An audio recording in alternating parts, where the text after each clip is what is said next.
Hello viewers, দেখছেন iPhone take Bangla আর আমি রাজরাজীব আছি আপনার সাথে।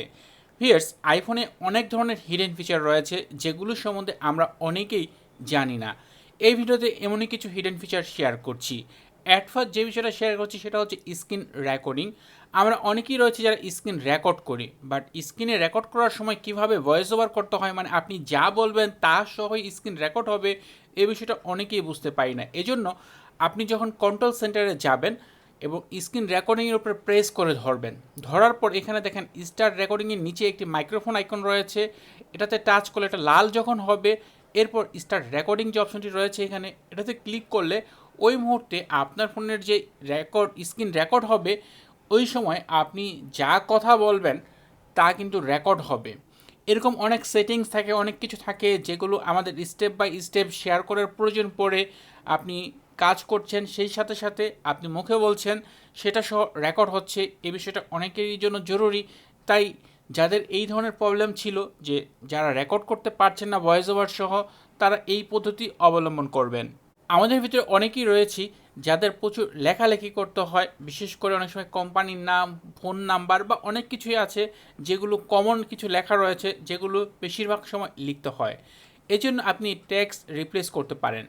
সেটিংস যাবেন, জেনারেল যাবেন, এরপর কিবোর্ড অপশন থেকে এখানে দেখেন টেক্সট রিপ্লেসমেন্ট একটি অপশন রয়েছে।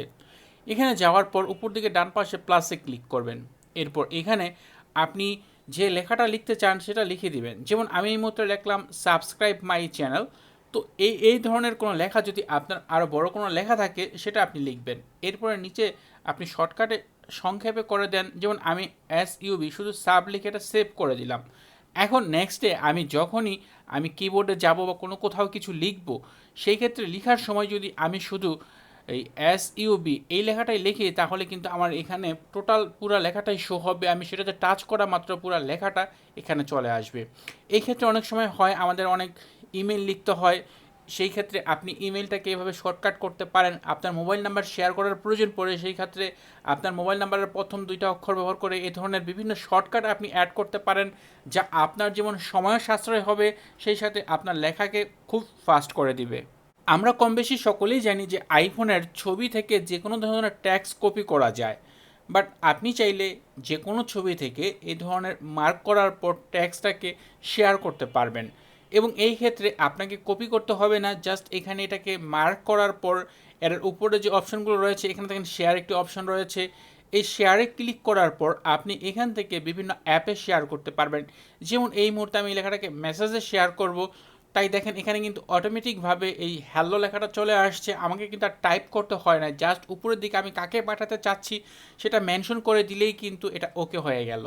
প্রায় সময় বিভিন্ন প্রয়োজনে আমাদের ছবি থেকে ব্যাকগ্রাউন্ড রিমুভ করার প্রয়োজন পড়ে। এই ক্ষেত্রে এই কাজটা আপনি থার্ড পার্টি কোনো অ্যাপ দিয়ে না করে সরাসরি আইফোন থেকেই করতে পারেন। আপনি যেই ছবি থেকে ব্যাকগ্রাউন্ড রিমুভ করবেন সেই ছবিতে যাবেন, এরপর সেই ছবির উপরে প্রেস করে ধরবেন। প্রেস করে ধরার পর দেখেন এখানে শেয়ার অপশন আসছে, শেয়ার অপশন আসার পর শেয়ার শিট থেকে সেভ ইমেজ যে অপশনটি রয়েছে এটাতে ক্লিক করে দিবেন। ক্লিক করে দেওয়ার পর আপনি একেবারে লাস্ট যে অপশন রয়েছে আপনার এই ফটোস অ্যালবামের, সেখানে চলে আসবেন। দেখতে পাবেন যে আপনার সেই ছবিটি যেটা আপনি মার্ক করেছেন তার ব্যাকগ্রাউন্ড অটোমেটিকভাবে রিমুভ হয়ে গেছে। খুবই চমৎকার এবং খুব ইউজফুল একটি ফিচার আইফোনের। এবং এই ফিচারটির জন্য আমরা অনেকেই রয়েছি বিভিন্ন ধরনের থার্ড পার্টি অ্যাপ ব্যবহার করি অ্যাপ স্টোর থেকে। আপনাকে কোনো ধরনের অ্যাপ ব্যবহার করার প্রয়োজন নেই, আপনি এটা ডিফল্টভাবেই আপনার আইফোনের ফটোস অ্যালবাম থেকে করতে পারেন। অনেক ইউজার রয়েছেন যারা ঘুমিয়ে ঘুমিয়ে গান শুনতে পছন্দ করেন বা ইউটিউব ভিডিও দেখেন, তাদের জন্য ক্লক অ্যাপের একটি বেশ চমৎকার ফিচার রয়েছে। ক্লক অ্যাপ থেকে টাইমার অপশনে যাবেন, এরপর এখান থেকে আপনি টাইমার সেট করবেন যে কত মিনিট পর আপনার ডিভাইসটি অটোমেটিক লক হয়ে যাবে। ধরেন আপনি গান শুনলেন, এই টাইমে দিয়ে দেন 30 মিনিটের টাইম দিয়ে রাখলাম। এই মুহূর্তে আপনাদের দেখানোর জন্য আমি 10 সেকেন্ড সিলেক্ট করলাম, বাট আপনি যে কোনো টাইম সিলেক্ট করতে পারেন। এরপর এখান থেকে হোয়েন টাইমার ইনস অপশন থেকে এখানে আপনি সিলেক্ট করে দিবেন স্টপ প্লেয়িং। এরপর এখান থেকে যে স্টার্ট অপশনটি রয়েছে এইটাতে ক্লিক করে দিবেন। এটাতে ক্লিক করে দেওয়ার পর টাইম শুরু হয়ে যাবে, কাউন্টডাউন। এরপর আপনার যে টাইম সেট করা সেই টাইম সেট শেষ হয়ে গেলে অটোমেটিকভাবে আপনার ডিভাইসে যদি কোনো মিউজিক প্লে হয় সেটা অটোমেটিক অফ হয়ে যাবে। যদি আপনি ইউটিউব ভিডিও দেখেন সেটা অফ হয়ে যাবে এবং আপনার ডিভাইসটি লক মোডে চলে যাবে। আপনি আপনার আইফোনের সাথে ব্লুটুথ ডিভাইসগুলো খুব সহজে অ্যাড করতে পারেন। এজন্য কন্ট্রোল সেন্টারে এখানে যাওয়ার পর দেখেন এখানে একটি আইকন দেখা যাচ্ছে। এই আইকনে যদি আপনি ক্লিক করেন, সেই ক্ষেত্রে আপনার ডিভাইসের সাথে যতগুলো কানেক্ট করা ব্লুটুথ ডিভাইস রয়েছে সেগুলো শো হবে এবং এখান থেকে আপনি তারপর খুব সহজে কিন্তু এগুলো কানেক্ট করে নিতে পারেন। আপনাকে কষ্ট করে কিন্তু সেটিংস থেকে ব্লুটুথ অপশনে যেতে হবে না।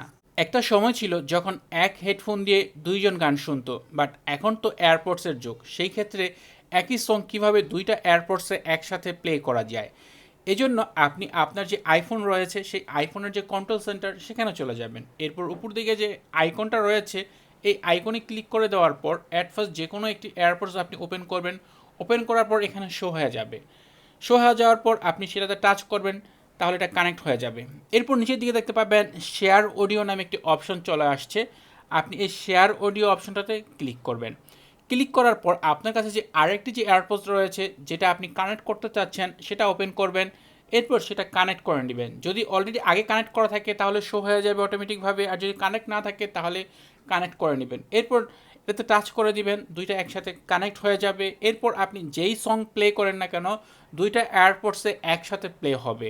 খুবই চমৎকার এবং খুব ইউজফুল একটি ট্রিক্স। অনেক ইউজার রয়েছেন যারা অ্যাপেল মিউজিক ব্যবহার করেন। সেই ক্ষেত্রে অ্যাপেল মিউজিকে আপনি যদি কোনো একটি গান প্লে করেন এবং প্লে করা অবস্থায় ধরেন আমি এই গানটি প্লে করছি এবং প্লে করার অবস্থায় আপনি নেক্সটে কোন গানটি প্লে হবে সেটা আপনি সিলেক্ট করে দিতে পারেন। নর্মালি এখানে যে লিস্ট আছে লিস্ট অনুযায়ী আসবে, বাট আপনি যে কোনো গান সিলেক্ট করতে পারেন।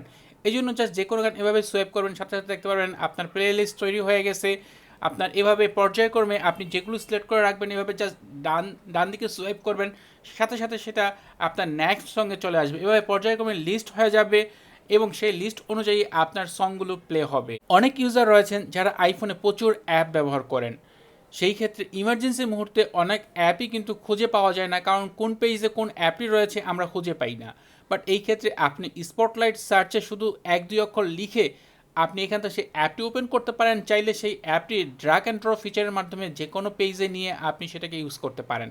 যেমন এই মুহূর্তে দেখেন আমার এখানে দুইটা ফেসবুক, বাট এখানে কিন্তু ওপেন বা ব্যবহার করা যাবে একটাই, কিন্তু এখানে শো হচ্ছে দুইটা। এভাবে চাইলে আপনি যে কোনো অ্যাপ দেখা যায় এই স্পটলাইট ফিচারের মাধ্যমে সরাসরি ড্র্যাগ অ্যান্ড ড্রপ করে নিচের দিকে নিয়ে আসতে পারেন। আইফোনে ডিফল্টভাবে একটি অ্যাপ দেওয়া থাকে যার নাম হচ্ছে শর্টকাটস।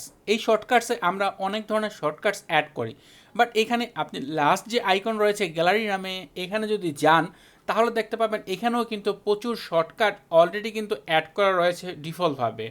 এখান থেকে আপনি আপনার অনেক ইউজফুল শর্টকাট খুঁজে নিতে পারেন। জাস্ট এখানে আপনি আপনার প্রয়োজন অনুযায়ী যে কোনো শর্টকাট বা যে কোনো কিছু নাম লিখতে পারেন। যেমন আমি এখানে ফটোস লিখলাম। এখন ফটোস বিষয়ক যে সকল শর্টকাট রয়েছে যেমন কনভার্ট ফটোস টু গিফ, মানে এরপর হচ্ছে আপনার এই ক্লিন আপ ফটোস, এই ধরনের অনেক শর্টকাট রয়েছে এখানে যেগুলো আপনি ব্যবহার করতে পারেন। আমি যখন আরেকটা বিষয় সার্চ করি এখান থেকে যদি আমি পিডিএফ লিখি তাহলে দেখেন এখানে রেজাল্ট চলে আসবে মেক পিডিএফ। তো এরকম অনেক শর্টকাট রয়েছে যেগুলো সম্বন্ধে আমাদের জানা নেই বা আইডিয়া নেই, বাট সেই শর্টকাটগুলো কিন্তু আপনি এই গ্যালারি অপশনে পেয়ে যাবেন। আপনি আপনার প্রয়োজন অনুযায়ী সার্চ করে দেখতে পারেন, হয়তো আপনার প্রয়োজনীয় যে শর্টকাটটি সেটা এখানে আপনি পেয়েও যেতে পারেন, কারণ এটার ভিতরে অগণিত শর্টকাট অ্যাপল ডিফল্টভাবেই কিন্তু অ্যাড করে দিয়েছে। তো ভিউয়ার্স, এই ছিল ভিডিও। আশা করব আজকের এই ভিডিওতে শেয়ার করা আইফোনের এই টিপস ট্রিক্স বা এই হিডেন ফিচারগুলো আপনাদের জন্য অনেক ইউজফুল হবে। যদি ভিডিওটি দেখে আপনি কিছু জানতে বা শিখতে পারেন তাহলে অবশ্যই ভিডিওতে লাইক দিবেন, কমেন্ট করবেন ভিডিওর কোন টিপসটি আপনার কাছে সবচেয়ে বেশি ভালো লেগেছে। এছাড়া আপনি যদি আমাদের এই চ্যানেলটি এখনও সাবস্ক্রাইব না করে থাকেন তাহলে নিয়মিত আইফোন রিলেটেড ভিডিও দেখার জন্য চ্যানেলটি সাবস্ক্রাইব করে নিতে পারেন। এছাড়া আপনার পরিচিত আইফোন ইউজারদের সাথে ভিডিওটি শেয়ার করতে পারেন। কথা হবে পরের ভিডিওতে। সে পর্যন্ত ভালো থাকুন, সুস্থ থাকুন, আল্লাহ হাফেজ।